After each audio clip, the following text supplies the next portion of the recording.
Selamat pagi kepada Sir Nazrul. Hari ini kami akan membentangkan tajuk nilai agama Hindu.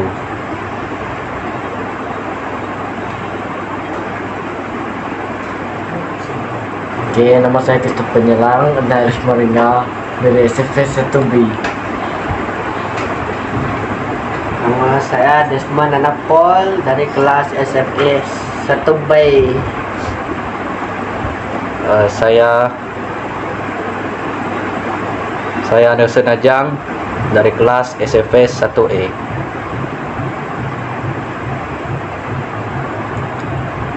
Saya Clinton Jos dari kelas SFS 1A. Ini adalah isi kandungan kami.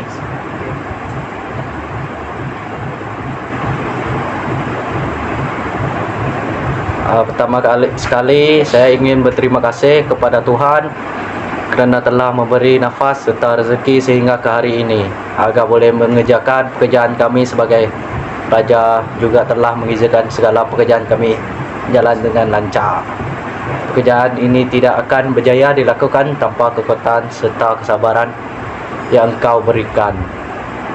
Di kesempatan ini juga kami ingin berterima kasih kepada ibu bapa yang menjaga belakang kami selama ini. Tidak dinafikan tanpa sokongan serta sedikit maklumat daripada mereka. Kami tidak mampu membuat tugasan ini dengan sempurna. Kami juga ingin berterima kasih kepada ibu bapa kami yang telah bekerja keras agar boleh memberikan kami kesenangan serta kemudahan harian kami.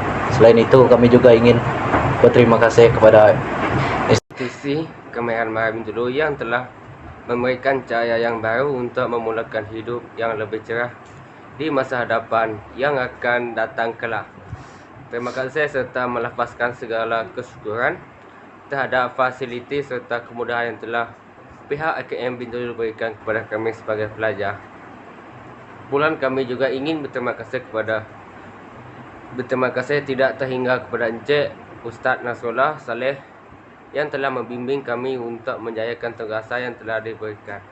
Tanpa asahan minda serta tunjuk ajar beliau, yakin dan pasti kami tidak mampu menyiapkan tugasan ini seperti apa yang dipinta. Akhir kata, kami ingin berterima kasih kepada ahli kumpulan serta semua pihak yang telah pun terlibat sama. Peribahasa Melayu lama pernah berbunyi ibarat, telur sesangka pecah sebiji pecah semua. Sesama manusia tanpa kerjasama, kerja yang jelas mudah memudahkan kita. Penat berhenti kata diakhiri. Terima kasih ucapkan sebagai perakhir bicara. pengenalan 1.0 agama Hindu. Dalam zaman silam, Hinduisme dikenali sebagai Arya, Dharma, dan orang-orang yang menganuti agama ini sebagai Aryan. Pendudukan asal mereka ialah di wilayah Punjab. Tidak ada suatu pendapat yang mutamat tentang asal-usul orang Aryan. Golongan cendekiawan dan sejarawan masih mempertikaikan dan mengemukakan teori-teori yang bercanggah. Setengah pendapat mengatakan bahawa orang Aryan berasal dari kawasan Arktik, sesetengah mengatakan Asia Tengah, dan segelintir mengatakan sebagainya.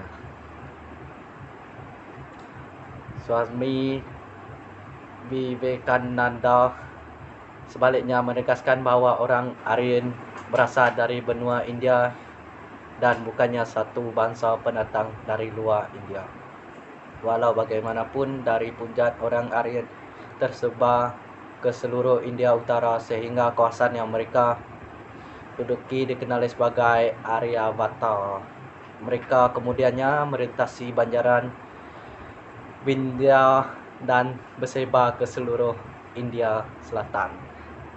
Agastya Muni dianggap sebagai orang yang telah membawa bangsa Aryan ke selatan. Istilah Hinduisme aliran fikiran dan falsafah serta upacara amal yang amat berbeza. Sebahagian besar penganut Hindu bersemayam kepada pelbagai dewa-dewi dan menganggap dewa-dewi ini sebagai penjelmaan untuk satu roh agung, Brahman. Sedangkan banyak penganut lain menumpukan kepada satu konsep mufrad untuk Brahman ataupun Tuhan, umpamanya Vaishnavisme, Saivisme dan Saktisme. Hmm. 1.1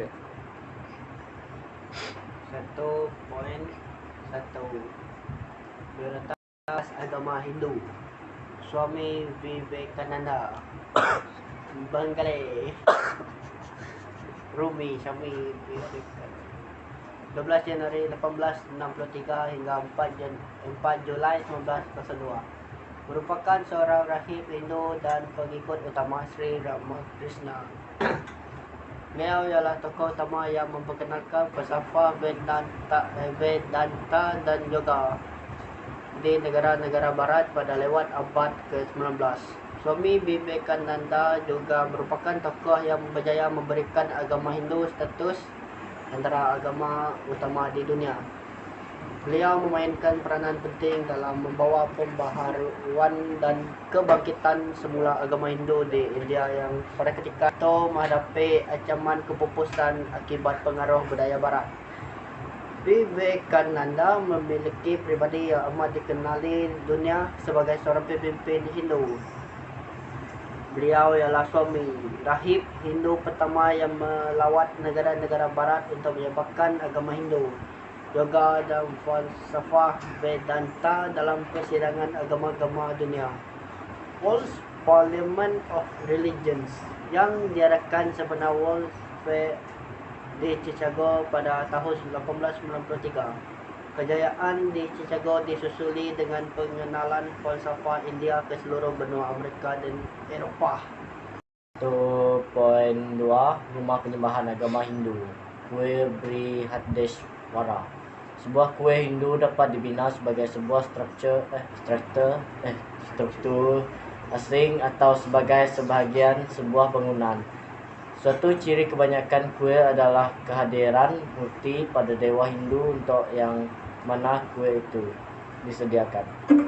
Kuil biasanya didedikasikan kepada satu dewa asas bergelar dewa pengurusi serta dewa bawahan lain yang berkaitan dengan dewa utama. Bagaimanapun sesetengah kuil didedikasikan kepada beberapa dewa dan sesetengahnya pula mempunyai tanda selain murti. Setiap kuil boleh dibina dengan pelbagai cara, pelbagai gaya dan diselarikan dengan kebiasaan budaya setempat. Namun hampir semua berkongsi idea dan tema teras yang ditunjukkan dalam ajaran ini.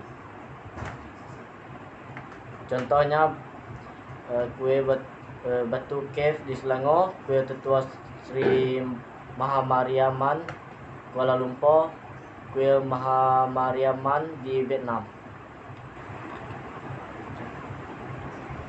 2.0 Kemunculan aliran agama Hindu. Meskipun agama Hindu tidak ada pengasas, terdapat beberapa orang tokoh utama yang memainkan peranan dalam evolusi dan perkembangan agama Hindu. Ramai dalam kalangan mereka memainkan beberapa peranan berlainan pada masa yang sama, iaitu sebagai seorang wali, ahli mistik, ahli falsafah dan pelopor pembaharuan agama. 6. Sistem falsafah Hindu, juga dikenali falsafah India atau Sadasana, telah diperkembangkan oleh 6 orang wali Hindu pada zaman-zaman berlainan. Sistem-sistem ini dikenali sebagai falsafah agama kerana asas sistem ini ialah Veda. 6. Sistem falsafah Hindu ini ialah Nyaya Darsana oleh Gautama Buddha, Vaisesika Dasana, Sankhya Dasana, Yoga Dasana, Mimamsa Darsana, Vedanta Darsana. Dalam zaman moden, misalnya Adi Sankara, Madhvacarya, Ramanujacarya, Sri Krishna, kaitannya Sri Ramakrishna dan Swami Vivekananda memainkan peranan terpenting dalam pembaharuan dan perkembangan agama Hindu. 2.1. Adakah Hinduisme adalah agama?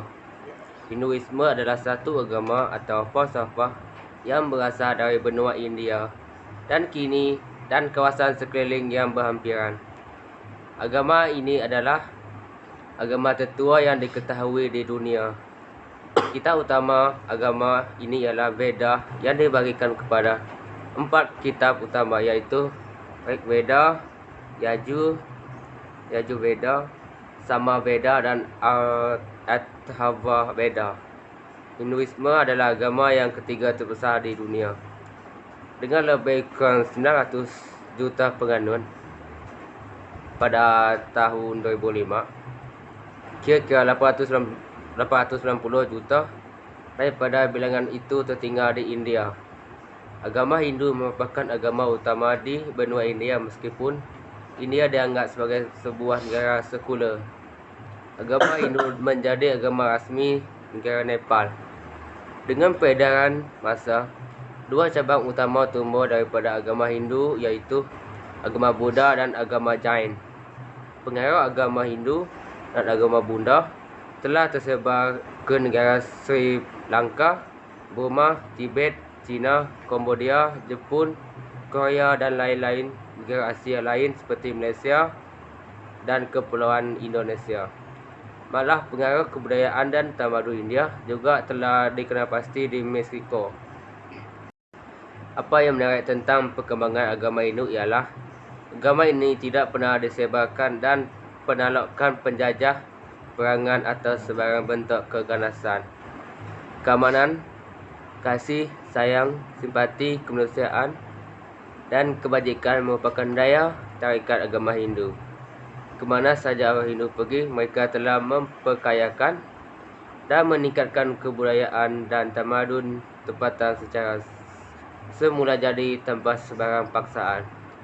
Maka tidak ada keraguan bahawa India dan agama Hindu merupakan ibu ketamadunan di timur. Malah, kini telah terbukti bahawa idea-idea Hindu juga telah mempengaruhi Greek Purba, pusat kelahiran tamadun barat. 2.2 Keunikan aliran agama Hinduisme. Agama Hindu memiliki banyak keunikan yang membedakannya dari agama-agama lain. Berikut beberapa di antaranya: konsep reinkarnasi dan karma. Hinduisme mengajarkan konsep reinkarnasi, iaitu kepercayaan bahawa jiwa manusia berpindah dari satu kehidupan ke kehidupan berikutnya setelah kematian. Karma, yang berarti tindakan atau perbuatan, berperan dalam menentukan nasib reinkarnasi seseorang berdasarkan perbuatan baik atau buruknya di kehidupan sebelumnya.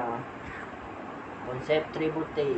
Hinduisme menyembah Tribhuti, iaitu 3 dewa utama yang mewakili aspek-aspek ilahi yang berbeza. Tribhuti terdiri dari Brahman, pencipta, Vishnu, pelindung, pemelihara, Pahancur, pembinasa. Bhagavad Gita adalah sebuah teks unik suci dalam Hinduisme yang berisi dialog antara Lord Krishna dan Arjuna. Bhagavad Gita adalah sebuah teks suci dalam Hinduisme yang berisi dialog antara Lord Krishna dan Arjuna di medan perang. Itu adalah bagian penting dalam epik kuno Mahabharata dan berisi ajaran moral, etika dan spiritual yang mendalam. Konsep moksha adalah tujuan akhir dalam Hinduisme, yaitu pembebasan dari siklus reinkarnasi.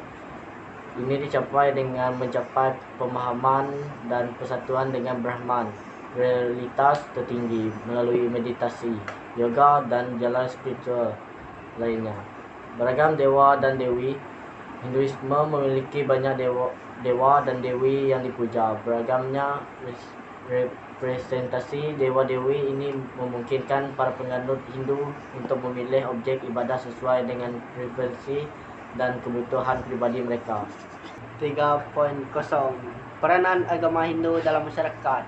Pemupukan negara bangsa, yakni rakyat yang bersatu dan pembina kebersamaan negara itu sendiri agar terus maju dalam masyarakat berbilang kaum. Kaum perlu didorong oleh satu matlamat murni yang menjangkaui kepentingan mana-mana kaum. Untuk itu, beberapa tema diutarakan bagi mendukung peranan penyatuan dalam pembangunan negara. Bangsa dan bahasa adalah dua tema yang didapati mampu menyatukan pelbagai unsur dalam sesebuah negara majmuk. Di Malaysia, bangsa digunakan untuk mewujudkan bangsa Malaysia, iaitu pemikiran bahawa semua kaum memiliki tanda sama. Justru kita harus bersatu. Bahasa Melayu pula dijadikan bahasa kebangsaan, yakni bahasa negara yang bukan sahaja mewakili semua kaum, tetapi yang digunakan untuk menyatukan kita semua. Agama sebagai tema penting dalam ideologi penyatuan negara, khususnya dalam negara majmuk, sering dianggap sebagai sesuatu yang tidak realistik. Hal ini adalah kerana walaupun yang dianuti bersama didapati boleh membawa kepada perpecahan dalam kalangan penganutnya. Oleh itu, apatah lagi cadangan untuk menggunakan lebih lagi fahaman kepelbagaian agama sebagai ideologi penyatuan dalam negara majmuk. Ia dianggap bukan saja tidak berpijak di bumi nyata, tetapi akhirnya boleh mengundang kepada konflik agama. Sesungguhnya hal sebegini tidak semestinya berlaku. Malah ia boleh dilaksanakan dan Malaysia boleh membuktikannya. Hal ini antaranya adalah kerana rukun negara, yakni ideologi nasional mengenai cara negara berdaulat ini diurus tabir. Selain menjadi amalan hidup rakyatnya, boleh dimanfaatkan sebagai alat penyatuan negara. Prinsip pertamanya iaitu kepercayaan kepada Tuhan digubal atas dasar kesedaran bahawa agama dan kepercayaan kepada Tuhan adalah perkara penting dalam kehidupan manusia. 3.1 Amalan agama Hindu. Dari mula hingga akhir, ritual Hindu adalah bertujuan untuk menyucikan hati dan pemikiran manusia. Sejak zaman Atharva Veda dan kemudiannya dalam Tantra memang wujud beberapa upacara sihir. Upacara-upacara ama ini adalah untuk memusnahkan musuh seseorang, untuk mencapai sesuatu benda, untuk menyembuhkan sesuatu penyakit, atau untuk mengelakkan nasib buruk. Selagi kitab-kitab suci membenarkan sesuatu perkara, upacara-upacara ritual ini yang diamalkan oleh pengikut-pengikut Pravriti Marga tidak membahayakan. Mungkin seseorang musuh sosial perlu dihapuskan demi ketenteraman awam. Dalam keadaan begini, kerohanian orang yang mengamalkan ilmu sihir tidak akan terjejas. Namun orang-orang yang lemah dan tidak suci kemungkinan akan menyalahgunakan ilmu ini. Mereka mungkin akan menggunakan ilmu sihir untuk memuaskan nafsu dan keji dan kepentingan diri sendiri. Dalam keadaan sebegini, kemungkinan kerohanian akan terjejas. Punca utama semua ketidaksucian adalah kejahilan tentang sifat ketuhanan kita. Apa-apa saja yang tidak dapat mengurangkan kejahilan ini akan menyucikan jiwa kita. Meditasi ke atas Tuhan dan ketuhanan jiwa itu akan menghapuskan kejahilan. Membantu meditasi ketika bersembahyang menggunakan imej atau simbol seseorang, pasti berfikir tentang Tuhan. Pemikiran tentang Tuhan merupakan kaedah yang efektif untuk menyucikan minda. Ini dapat dilakukan dengan mudah dengan merasakan kewujudan Tuhan dalam imej simbol. Proses menghidupkan imej dengan jelas menunjukkan bagaimana ritual dapat membantu asimilasi idea ketuhanan jiwa serta beransur-ansur. Pemuja harus berfikir bahawa Tuhan muncul dalam sesuatu rupa bercahaya dan dari jiwanya sendiri dan menduduki hatinya. Kemudian dari hati Tuhan keluar dengan nafasnya dan duduk di atas kuntum bunga. Seterusnya dari bunga Tuhan menduduki imej atau simbolnya. Demikian imej itu dikatakan hidup. Golongan intek mungkin memandang ini sebagai sesuatu perbuatan kebudak-budakan. Kebanyakan golongan intek juga perlu melalui tarikhah ini kerana perkembangan kerohanian mereka masih berada di tahap rendah. Dengan mengulangi proses ini berkali-kali, seseorang akan menyadari sifat ketuhanannya sendiri. Dari zaman moden, bakti atau cinta kepada Tuhan dan kepercayaan lebih diberikan keutamaan. Benih bakti telah ditanam di dalam upacara-upacara ritual sejak zaman Beda lagi. Kemudian ini diperkembangkan dalam zaman Agamas dan Purana. Contoh-contoh kitab ajaran Hinduisme. Yang pertama, kitab suci agama Hindu, Veda. Buku kitab Sutira, Veda Samhita, Sakala, Sakarikveda. Penyembahan berhala. Masyarakat barat sering memandang masyarakat Hindu sebagai penyembah patung-patung. Ini sebenarnya tidak benar sama sekali. Masyarakat Hindu menyembah Tuhan dalam bentuk tertentu seperti imej berhala.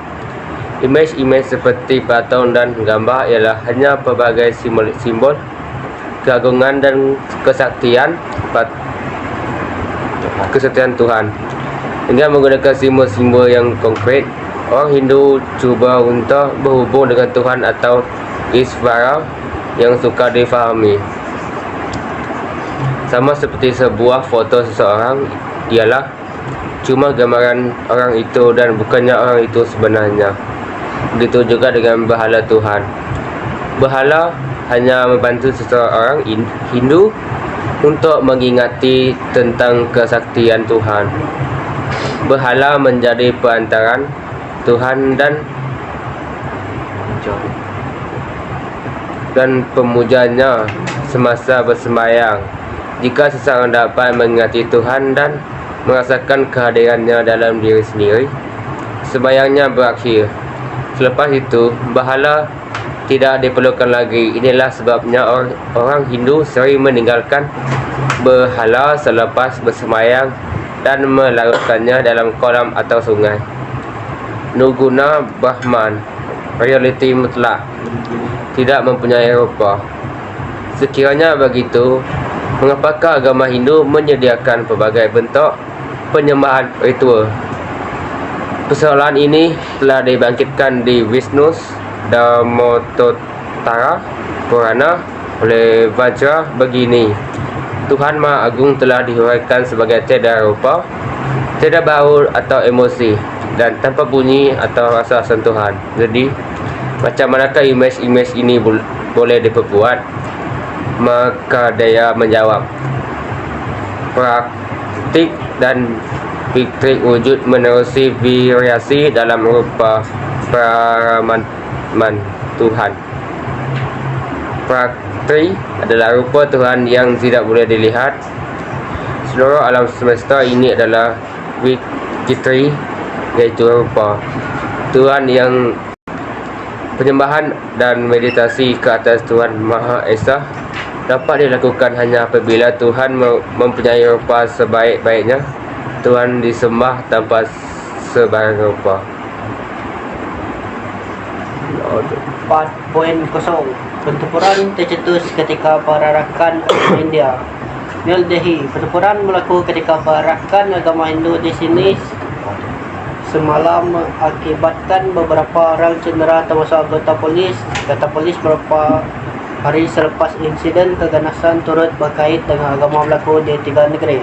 Beberapa organisasi memberitahu Reuters keganasan tercetus di antara orang Islam dan Hindu ketika perarakan di Jahangirpuri, pinggir bandar New Delhi. Tumpah. Polis berkata pihak berkuasa itu masih menjalankan siasatan lanjut berhubung insiden berkenaan. Kami masih menilai beberapa orang yang cedera selain beberapa anggota polis turut tercedera, kata seorang pegawai polis di Jahangirpuri. Di bandar Patra yang memakai peralatan rusuhan.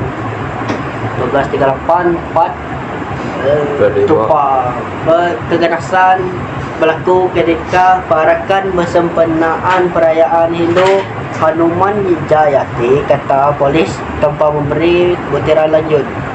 Semalam, penunjuk perasaan di New Delhi melaungkan slogan terhadap kerajaan di bawah pentadbiran Perdana Menteri Narendra Modi dengan menyatakan umat Islam menjadi sasaran keganasan oleh pihak berkuasa selepas pertempuran Hindu-Muslim di beberapa bahagian membabikan 3 negeri yang diperintah oleh Parti Nasionalis Hindu Modi. Pertempuran pada Ahad lalu ketika perayaan agama mendorong polis mengenakan perintah berkurung di sebuah bandar dan mengharapkan perhimpunan lebih daripada 4 orang di beberapa bahagian negeri.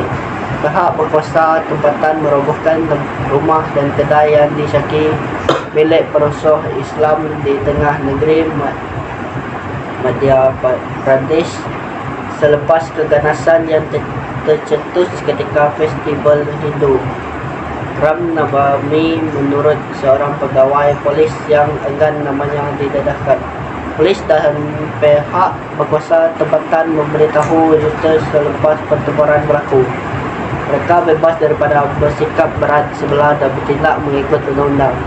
Ahli politik pembangkang menuduh Parti Nasionalis Hindu yang juga sayap kanan Modi Bharatiya Janata Party BJP mencetuskan ketegangan di antara majoriti Hindu dan Muslim di negeri yang diperintah.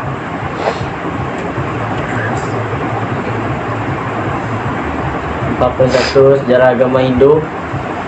Sejarah agama Hindu merangkumi pelbagai jenis tradisi agama yang berkaitan yang berasal dari benua kecil India. Sejarahnya bertindih atau bertepatan dengan perkembangan agama di benua kecil India sejak zaman besi, dengan beberapa tradisinya menelusuri kembali kepada agama sejarah seperti tamadun lembah Indus zaman kangsar.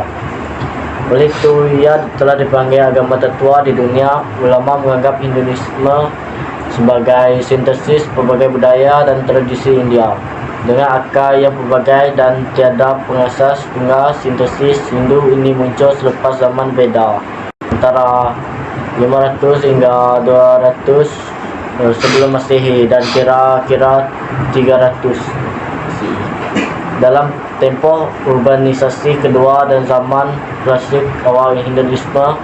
Apabila epik dan Purana pertama dikarang, ia berkembang pada zaman pertengahan dengan kemerosotan agama Buddha di India. Tempoh dari kira-kira 650 hingga 1100 CE membentuk zaman klasik lewat atau awal zaman pertengahan, di mana Hinduisme Puranik klasik ditumbuhkan dan penyatuan abad Vaita Vedanta yang dipengaruhi oleh Adi Shankara Hinduisme di bawah kedua-dua pemerintah Hindu dan Islam dari 1200 hingga 1750 menyaksikan gerakan bakti semakin menonjol yang kekal berpengaruh sehingga kini zaman kolonial menyaksikan kemunculan berbagai gerakan masih Hindu dan sebagainya, diilhamkan oleh gerakan barat seperti Nitarianisme dan Teosofi. Memisahkan India pada tahun 1947 adalah mengikut garis agama dengan Republik India muncul dengan majoriti Hindu semasa abad ke-20 disebabkan oleh diaspora India. Minoriti Hindu telah terbentuk di semua benua dan komuniti terbesar dalam jumlah mutlak di Amerika Syarikat dan United Kingdom. Kesimpulan, tanggapan yang salah berkaitan pengaruh Hinduisme dan Islam ke masyarakat Melayu oleh pihak orientalis akan terus berlaku disebabkan sifat keangkuhan yang menganggap dunia barat bertamadun tinggi mengatasi tamadun yang lain, malah memperkecilkan pengaruh peradaban Islam terhadap kepribadian bangsa Melayu. Perkataan pemikiran Winted terhadap Islam di tanah Melayu jelas memperlihatkan sudut pandangan yang skeptikal, meragukan hingga hampir semua penulisannya mengenali Islam dan masyarakat Melayu berdasarkan sudut pertimbangan yang berat sebelah serta menyimpang dari sejarah tamadun Melayu. Pandangan beliau ini berdasarkan paradigma evolusi dan difusi yang terdapat dalam pendekatan orientalisme. Beliau meletakkan pendekatan logik akal pada tahap yang tinggi hingga berpendapat segala tradisi, adab dan tata cara keilmuan serta pandangan Islam boleh dipersoalkan kesahihannya. Kedatangan Islam ke tanah Melayu bagi penulis tidak menghilangkan terus pengaruh adat dari kehidupan masyarakat Melayu. Malah kedatangan tersebut dilihat dari sudut positif sebagai led to a selective syncretization, iaitu mana-mana adat yang dianggap sesuai dan tidak bersanggah dengan Islam akan dikekalkan seperti biasa.